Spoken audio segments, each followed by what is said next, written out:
There's a science to the perfect rom-com, an expert explains. And this, of course, is Cary Grant with Audrey Hepburn. Picture the scene. It's a dreary weeknight evening. You're tired from work and you want to watch something that will pick you up. My guess is that some of you, perhaps more than would admit it, would pick a romantic comedy. Over the years, the rom-com has been designated as a chick flick. Dismissed at award ceremonies, the Best Picture Oscar primarily goes to drama films, and frequently panned by critics. Yet critics are not the only ones buying cinema tickets or watching streaming services. A 2013 article from the New York Times found that the rom-com was one of the genres most likely to divide audience and critical opinion. Like many other things that are classified as women's things, quote unquote, the rom-com is often spoken of as a guilty pleasure. Researchers such as Claire Mortimer, who writes about comedy and women, argue that the dismissal is now not just to the genre's status as women's films, but also because rom-coms are genre films. Such films are often seen as repetitive.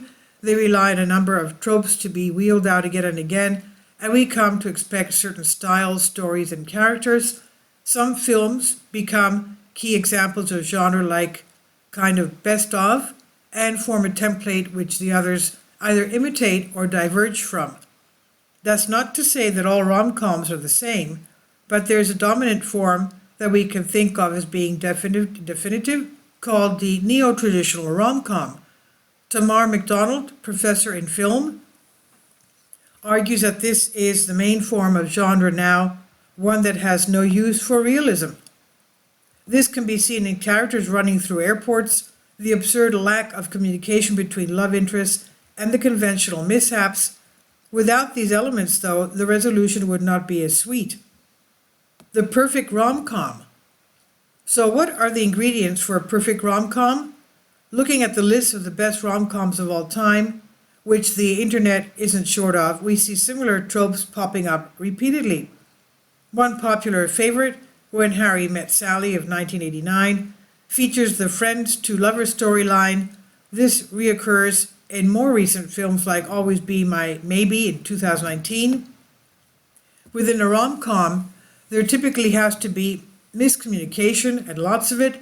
Although a relationship can blossom steadily, often unknown to the characters themselves, rom-coms usually feature a pivotal moment where one character is not understood by the person they want.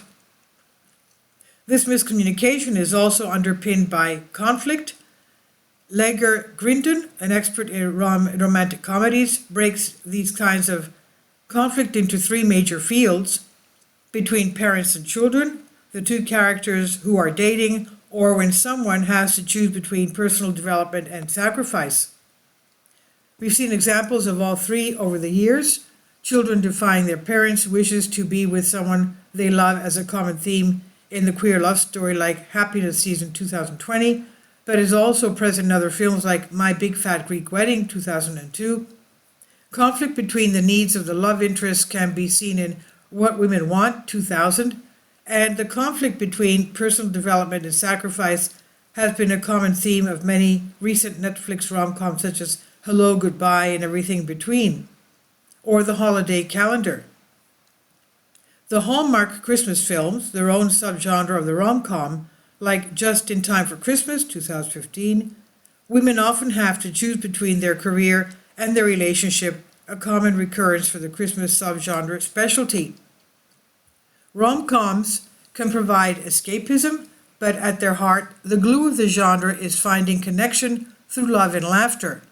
How realistic this is may be shifting, with more recent examples in film and television providing more cultural critique. See comedian Rose Matafeo's brilliant Starstruck series, streaming BBC Three, for example. The parameters for the characters of these stories are also changing. Once predominantly white and straight, the genre is opening to a range of different stories. Recent examples in Red, White, and Royal Blue, and Bros, and other romance front and center, while Rye Lane and Crazy Rich Asians foreground non-white protagonists. Perhaps it's because, as Mortimer argues, The genre is concerned with perennial themes of love and identity.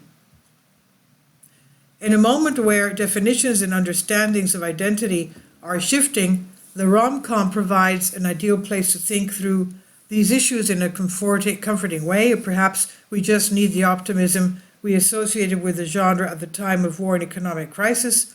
Although there may be classics and new challengers emerging for the title of the best, the perfect rom-com is one that shows that despite all the challenges life may throw at us, there is sometimes a happy ending. This is by Christina Wilkins, lecturer of film and creative writing, University of Birmingham, UK.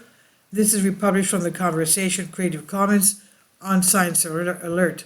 Please leave your comments and thank you for your support. Finally, support my Patreon account.